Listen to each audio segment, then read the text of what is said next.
back. I'm Jay Weidner. This is the Smoke and Mirrors Radio Hour. Heard all over the world, on the internet, on satellite, and even contact your local broadcasters and tell them you want to carry the show.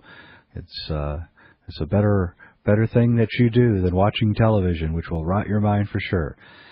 All right, we're talking to John Jay Harper. We're talking about something very interesting, and I want to get back to it and give him as much time as he can to explain this thing that's happening where he's saying that the DNA of the body is literally being transmuted by the environment, which I completely agree with. But he has a different take on it than mine, and I want to hear him and his take as much as we can cram in here in the next 15 minutes or whatever time we got left. So, John, carry forth with what you're saying about this. This is really interesting.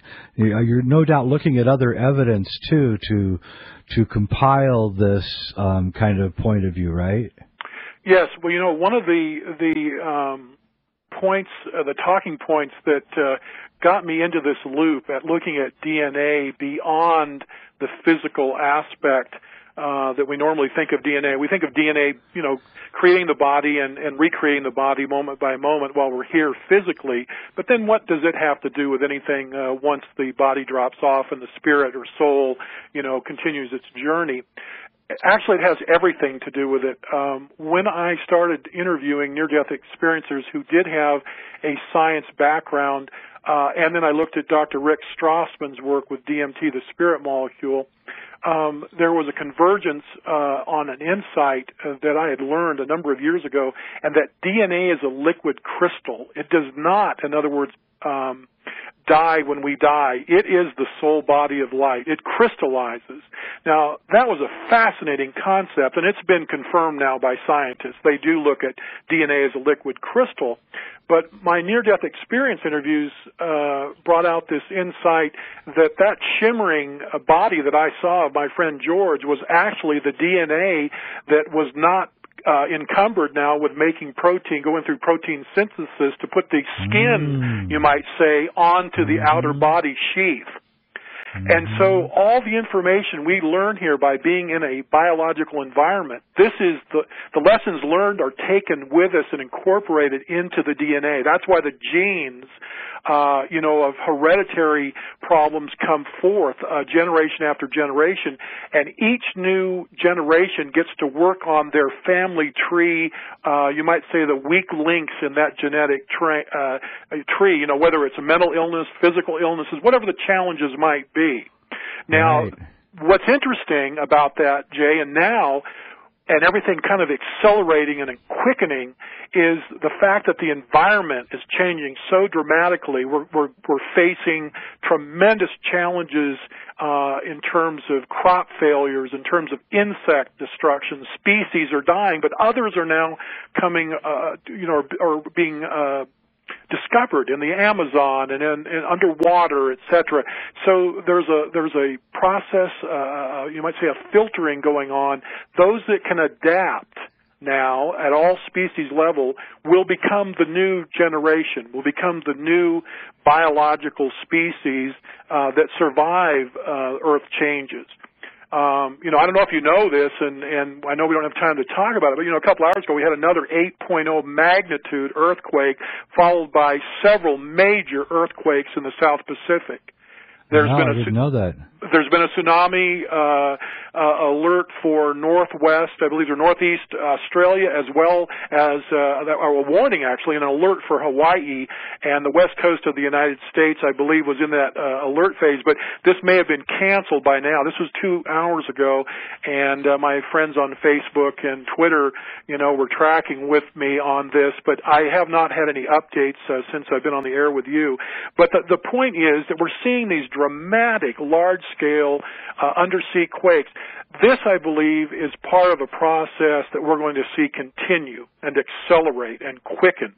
And what we're seeing is the gravitational pivot point being established for the new rotation of the Earth, a new alignment, if you will, with the center of the Milky Way galaxy. So think of a top. We're kind of teetering around here, but we're also stabilizing a new orbit, if you will.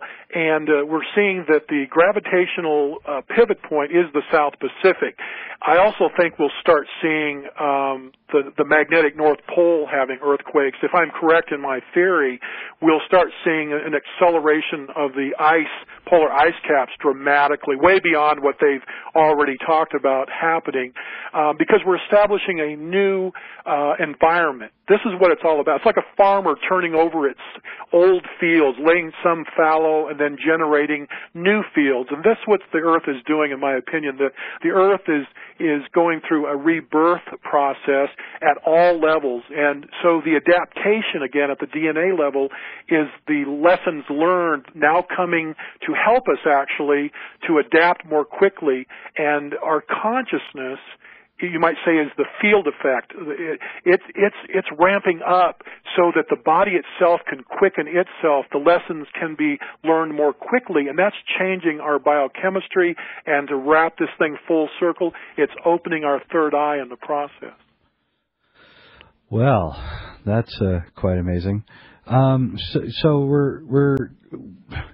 we are part of the change, and the change is part of us, and it's all happening at once. And so you think that are you familiar with, I think his name is Joe Parr, his work? No, I'm not.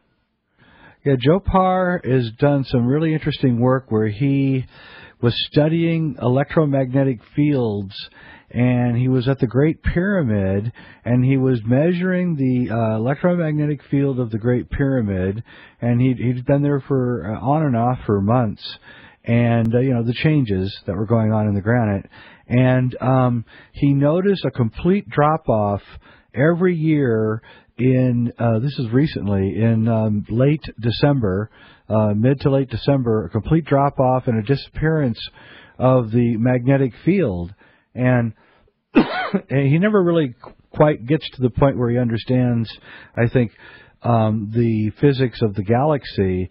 But, the galaxy is lining up with the sun. It may not be an exact alignment, but every year around late December, around the 20th right now. And this is when the electromagnetic fields of the Great Pyramid were collapsing. We see the electromagnetic field of the sun collapsing. We've got holes in our magnetic field on the Earth. There's definitely something going on. Yeah, absolutely. And I map a good part of this in my book, by the way. And, I'm seeing and sensing, too, that what's going on as the electromagnetic fields collapse, the heliosphere and what you're talking about, of course, you know this, and the magnetosphere, they're resonating now to a new multidimensional, hyperdimensional frequency.